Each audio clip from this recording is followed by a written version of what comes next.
I've been having these conversations a little more frequently right now because it's important that that corporate India is not is I mean corporate India is an island. Okay, it's an island of privilege. I can tell you that most because I've lived in the corporate world, I've lived in the social sector, and I can definitely say that the social sector has been working in the grassroots, and sometimes in our big fat salaries and hollowed um, corporate corridors, we sometimes lose touch with reality.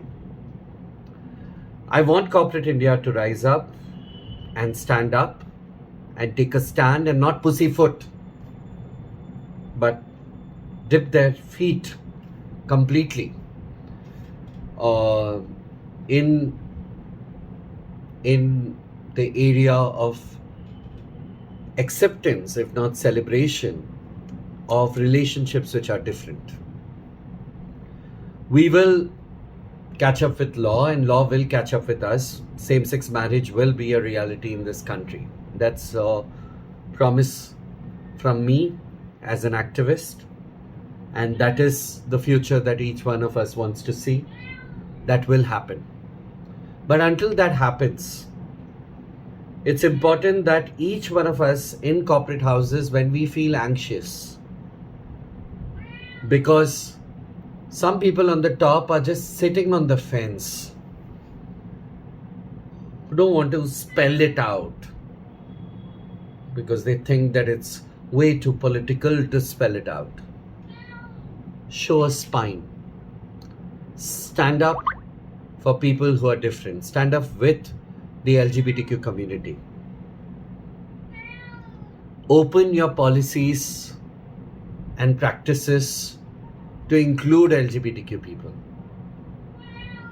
Your dress code policy, if it has a policy for men and policy for women, then you should also have a dress code which basically speaks about a policy for transgender people, that they could dress, or gender fluid people, that they could dress as either.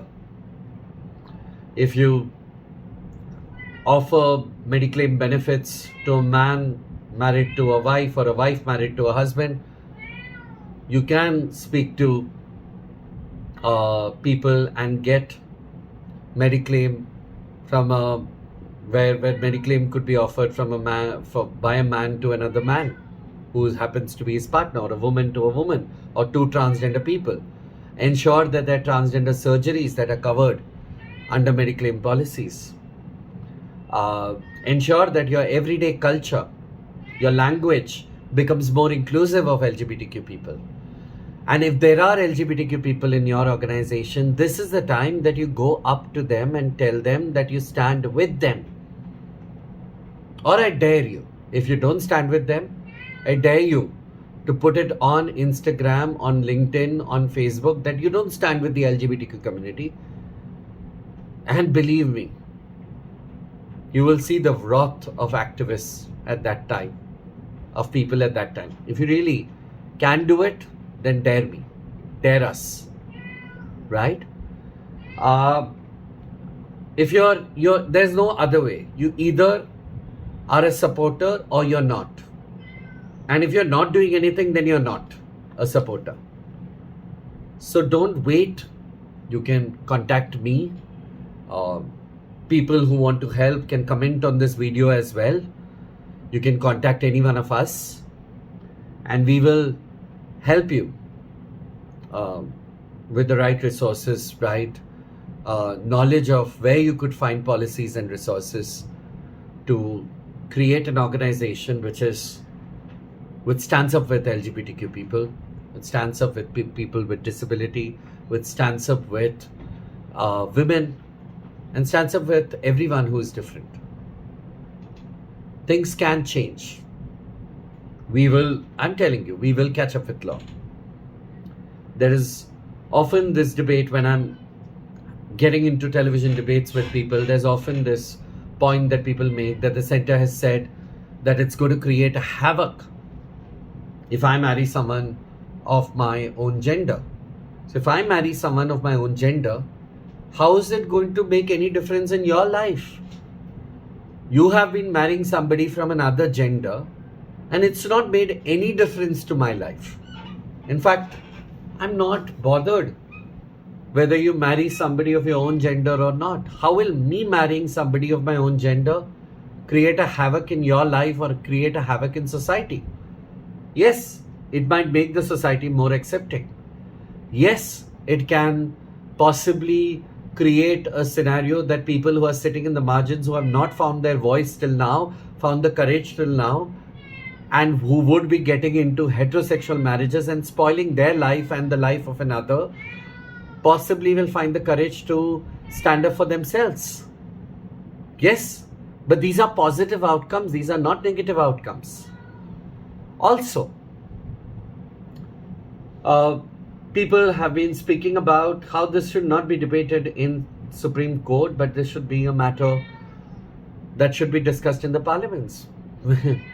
Well, and somebody said that majoritarian view would prevail, and if majoritarian rules would prevail, majoritarian thoughts would prevail, then we would have still lived throughout in an upper caste, cisgender, affluent, heterosexual, upper class world, because that's what the view from the top is. So things will change. We will debate this out. We will expand the scope of LGBTQ, scope of marriage to include LGBTQ people. All this will happen in due course of time. We will catch up with law, and law will catch up with us, because we are a nation that believes in plurality. We are a nation that stands up for values of equality, diversity, right? So we will catch up with law, and law will catch up with us. I think India was a pluralistic nation. India is a pluralistic nation. Probably there is a little bit of Ank Micholi that is being played over here. But to remember and to quote Amrita Pritam, मैं तेनू फिर मिलांगी, किथे किस तरह पता नहीं, शायद तेरी तखिल दी चिंगारी बनके तेरे कैनवस ते उतरांगी, या खोरे तेरे कैनवस दे उत्ते एक रहस्यमय लकीर बनके खामोश तेनू तकती रवांगी, मैं तेनू फिर मिलांगी. We will catch up with law. Law will catch up with us. And there will be equality in this lifetime of mine.